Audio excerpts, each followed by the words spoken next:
Hey guys, Sanguine9 coming at you today with interesting brew here. This is my own mono black control legacy deck tech here. Let's hop right in as usual. 4 copies of Dark Ritual. If you're running mono black, why not run Dark Ritual? Turn 1 instant speed for 1 black and gives you 3 mana to your mana pool. So, I mean, you can start off with either just going turn 1 Dark Ritual, Liliana of the Veil, Hypnotic Spectre, or even turn 1 Dark Ritual, Hymn to Turok, Thoughtseize, blow up 3 other cards in 1 turn. It's a pretty gross card. There's also the potential of getting multiple Dark Rituals in your starting 7, and then it's like Dark Ritual, Dark Ritual, Dark Ritual, and then, basically cast whatever you want. If you want a Hippie and a Lily, or a Dark Confidant and, 2 Inquisition, a Kozilek, whatever. It makes for explosive starts. Up next, we have Thoughtseize. Everybody knows how good Thoughtseize is. 1 black sorcery, target player reveals his or her hand. You choose a non-land card from it. That player discards that card, and you lose 2 life. So it's a really great duress. It hits creatures for the trade-off of making you lose 2 life. I do love duress personally. I really do. I was actually running duress. Well, we'll get to that in a second here, actually. Inquisition, a Kozilek. It's another Thoughtseize, essentially, in Legacy. 1 black sorcery. Target player reveals his or her hand. You choose a non-land card from it with converted mana cost 3 or less. That player discards that card. So most cards in Legacy are 3 mana or less. So this will hit, Tarmogoyfs, Lightning Bolts, Deathrite Shamans, pretty much anything you want it to do. I was running 4 duress in place of these Inquisitions, and then I decided to change it out for like Delver of Secrets, for example. This will actually pick off a Delver and duress won't, or a Deathrite Shaman, as I said, or problem creatures in the starting game for certain decks. Up next, this is the slot I'm kind of playing with in my deck here. There's 3 slots that I'm kind of messing around with, but I'm running 3 Shrieking Affliction. It's a 1 black enchantment at the beginning of your opponent's upkeep. If that player has 1 or fewer cards in hand, he or she loses 3 life. So, as you can kind of tell from the little sneak peek of my deck here, a lot of it's based around hand disruption, discard, holding down their hand and the field, so they basically can't cast anything.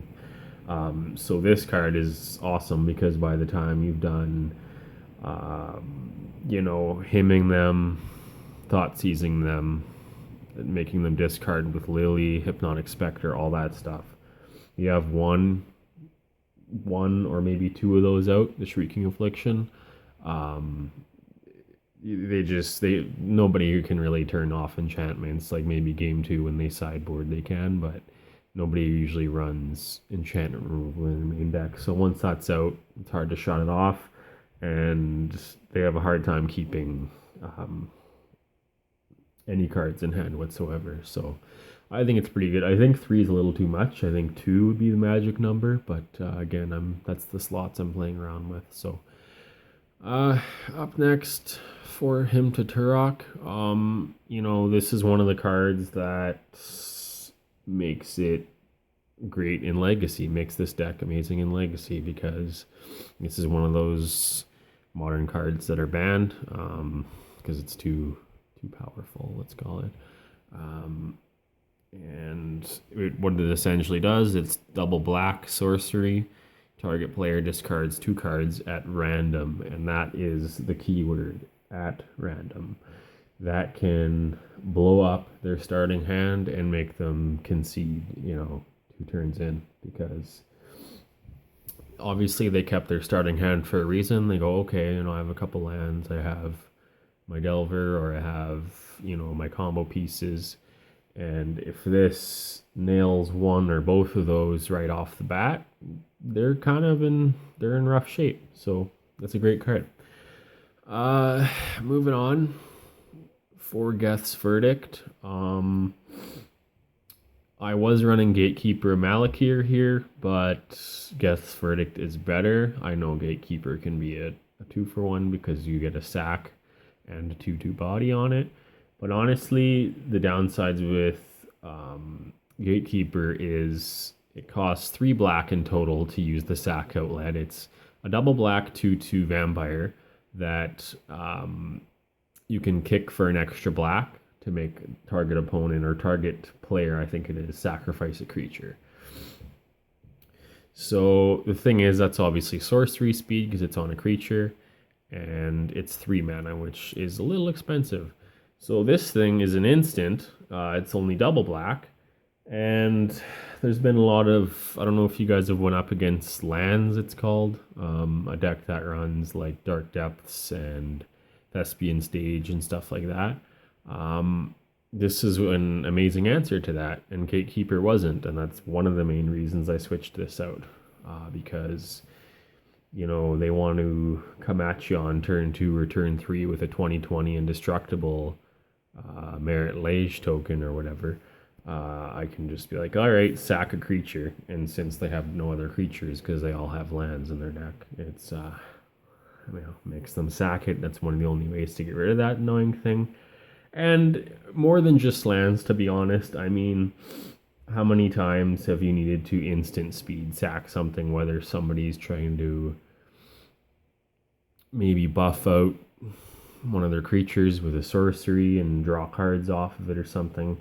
In response, I can just throw down the Verdict, make him sack it, and then his spell that he casts to target his creature just fizzles off, so it gets a lot of value. Up next, we have for Bob Mayer, Dark Confidant. He is a 2/1 for 2 mana, human wizard. At the beginning of your upkeep, reveal the top card of your library and put that card into your hand. You lose life equal to its converted mana cost. Friggin' amazing card. I'm sure most of you have heard of Dark Confidant before. He's card advantage like crazy. He's 2 mana instead of the 3 mana variants like Phyrexian Arena or Underworld Connections, for example. So you get a 2/1 body to beat with, since you're going to be holding down their end of the field with all your kill spells and discard. He's not only drawing you, you're essentially getting 2 cards every turn now, because he's drawing you one and then you draw one for your upkeep. And losing the life, you know what? It's not a huge deal. You're going to be probably drawing, look at all these 1-drops, 4, 8, 12, 15 1-drops. And then what am I running? 20 lands, I believe. So, a land doesn't cost any mana, so he draws a land for free. Don't have to worry about that. Losing 1 life, 2 life, whatever. Every once in a great while, you'll pop a Phyrexian Obliterator, but whatever. He's still an amazing card all around. Up next, this is my girl here. I love this card to bits. I think it's my favorite card in Magic and my favorite Planeswalker, and everything about it's awesome. The artwork's amazing. The mana cost, loyalty, the abilities on it. She's so overpowered. I was lucky enough. I've been drafting for, I think about 5 years now. So I was drafting pretty hard back in Innistrad, and I ended up opening, I believe, 5 lilies just from drafts. And my buddy had 2, and he was just getting into Magic. He cracked a few boxes of Innistrad and didn't like Liliana the Veil. He said, oh, she's not that good. Each player discards a card. Like, oh, that sucks. Right? So he's like, oh, no, I don't really think she's that good. So I told him, well, I'll trade you whatever you want for him. So he was looking for some Commander stuff. I traded him a bunch of Commander stuff. And back then, I think lilies were 20 to $30 roughly a piece. And I have 7 of them. And now, as you guys know, she's hovering around $100 US a piece. So, pretty good investment. Anyway, enough rambling about her. So she's a 3-drop planeswalker. Comes in with 3 loyalty. The +1 is each player discards a card. So I mean, you can use that to your advantage. I mean, you're probably going to hit something in his that you care about more than yours. You can use it when you have no cards in hand, so only he's losing the card. It's awesome. A lot of people use the -2 as soon as they drop her. It says target player sacrifices a creature. It's awesome. It doesn't kill her. She still has 1 loyalty after you make them sack a creature. And then you can bump her back up with making both people discard. Excuse me, it's awesome all around. Her ultimate, -6. Let's see. Separate all permanents target player controls into 2 piles. That player sacrifices all permanents in the pile of his or her choice. So if you're not a scrub at splitting piles, that can be pretty dangerous. Usually you don't get to see her ultimate very often, especially in Legacy, but once in a while it does happen, and when it does, it cripples them for the rest of the game. So it's great. I think I forgot to mention, sorry, about the Geth's Verdict. It reminded me when I was reading the target player sacrifices creature.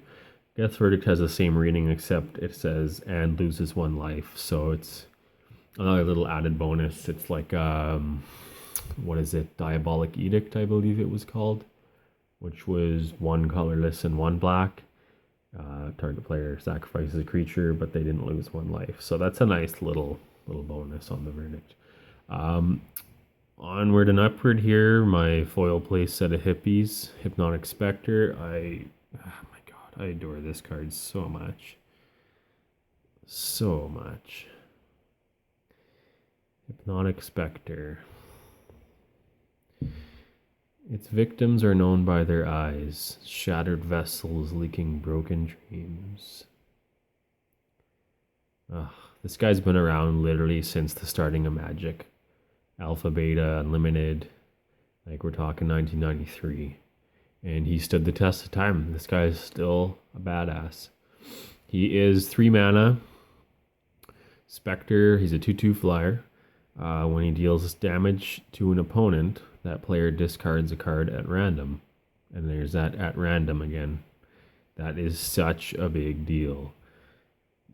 Like, those of you who've been playing Magic for a while know that there's not very many at random discard cards because they're just so strong. Like, the chance of just picking off their strongest cards is just really good. So, he flies over. Usually, in Legacy, I find, at least in my metagame, my opponents don't really run many creatures. Like, unless you're playing Delver. Like, I play against Miracles, I play against Lands, I play against, Burn, which doesn't even really have many creatures. So, on top of me hymning them, thought seizing them, and then getting a hippie on the board, like, every single time you're poking in for 2, throwing out a card at random for them, and then Shrieking Afflictions online, and yeah, it's hard to play against this deck. People don't seem to like playing against this deck because they just don't have any spells to play because they're just getting rid of them. Hippie's killing them, Lily's killing them, Hymn's killing them, Thoughtseize, Inquisition. Yeah, it's great. One of my favorite cards in Magic, by the way, is Hippie. I love black, as you can probably tell by now in all my videos. So last card here, Phyrexian Obliterator. He's kind of the bomb in my MBC here. He's quad black. Why not take advantage of that? We're running mono black, right, guys? Like, it's Dark Rituals, and 4 mana in itself isn't much.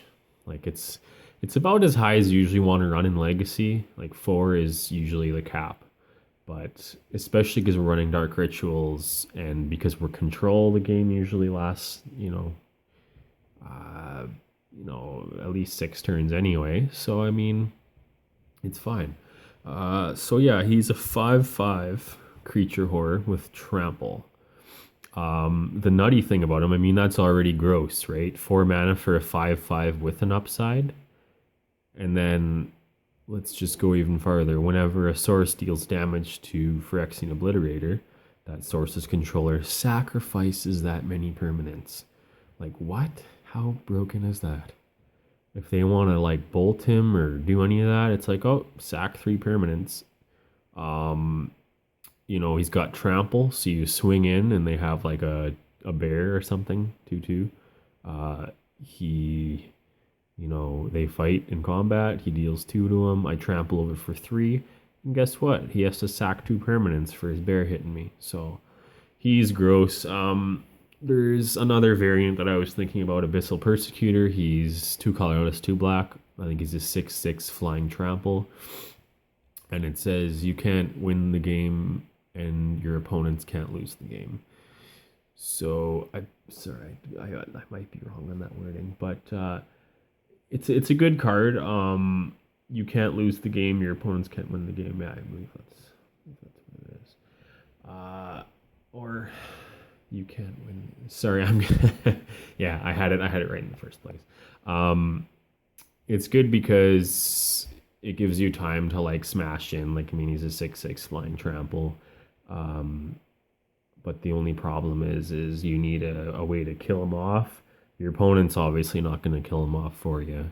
It's actually a downside to have him out, right? So you would need like a Geth's Verdict, for example. Target player sacks a creature. You can sack your own Percy.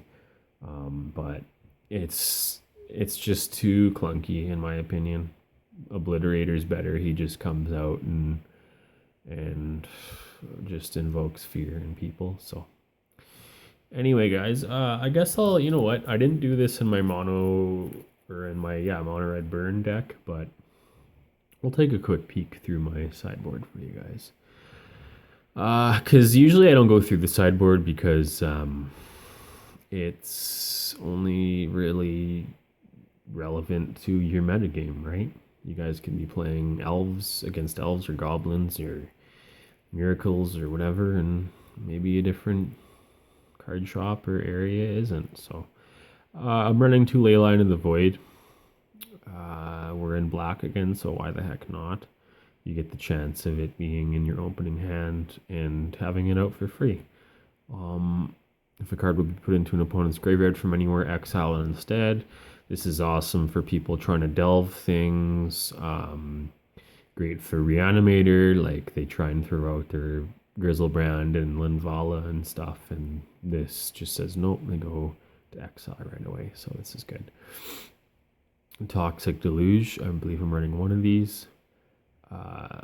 Such a good board wipe. Like, this thing's, I like this better than Damnation or what's my next favorite one? Mutilate is really good. I was gonna run Mutilates, but this is gross. It not only does -X, so it kills pretty much everything state-based effect. Like, it gets around indestructible, gets around this, gets around that. It's awesome. You have to pay X life, and X is equal to the life you pay. So I mean, you can, if they have a whole bunch of elves, for example, and you don't want to say kill your hippie or something, you can just hit everything, pay 1, hit everything for 1. It's like a one-sided board wipe in some cases. You guys might not have remembered this card. This is back from the original Zendikar. Opened a bunch of these. Sadistic Sacrament. People cry in their soup when I play this on them because against certain decks, like that Alern deck, I don't know if you guys have played against that. I mean, even that lands deck I was talking about, or you know what, pretty much any deck that combos or has a spell or a bunch of spells that are their win conditions. What this does is for 3, it lets you search for up to 3 cards in their library, exile them. So you get to not only see their whole entire library, what they're running, but you get to get rid of their 3, maybe win conditions or like their Force of Wills, whatever's pissing you off. You can also pay 7 more, so 10, and look up to 15 cards and exile them. So I know that's a little bit of a stretch. Usually you cast it for triple black, but I've actually done turn 1 Dark Ritual Sadistic Sacrament in game 2 to get rid of, it was against a learn, so I was getting rid of all of his enablers to make him go infinite essentially. So good card. I'm keeping him in here for now in case I need more sack outlets, but yeah, here's Gatekeeper I was telling you guys about. I believe I have 4. I'll probably end up changing that out. One of black's better 1-drops in my opinion. I know some people like Surgical Extraction. I like Extirpate better. It's a 1 black instant. This is what makes me love this card right here. This split second is incredibly powerful. It says as long as this spell is on the stack, players can't cast spells or activate abilities that aren't mana abilities. So, you cast this to, say, for example, get rid of their Grizzlebrand in their graveyard, or, oh, he casted a Force of Will, guess what? I'm going to now target that Force of Will and look for the rest of your Force of Wills and get rid of them on you. And guess what? You can't remand it, or you can't counterspell it, or you can't do anything because split second. Like, it's just can't be counterspelled, can't be answered to. It's just you cast it and it gets there every single fucking time. I'm running 4 of those, and then a couple of Pithing Needles. It's great for Jace the Mind Sculptor. It's great for Deathrite Shaman. There's so many targets for this, right? But yeah, it's great. It's like a Phyrexian Revoker for 1. It's not on legs, but I don't really need my Pithing Needles on legs. I like just paying 1 for them. So yeah, and running just basics. All foiled out because I'm a little bit of a whore, right? But just running basic lands. There's no need to run Urborg, or I thought about running Cabal Coffers. A lot of the times it just slows you down, to be honest. And then what's the other one? The Nykthos Shrine to Nyx. Yeah, same thing. It can be good, especially with Gatekeeper, or sorry, not Gatekeeper, Phyrexian Obliterator. But a lot of the times it slows you down. Just run basic swamps. You're better off. Anyway, guys and girls, thanks a lot for watching. I hope you liked it. Subscribe, like, comment below if you have any opinions of what you liked, what you don't think fits here. Any opinions, anything like that. I'd really appreciate it. All right, until next time. Bye.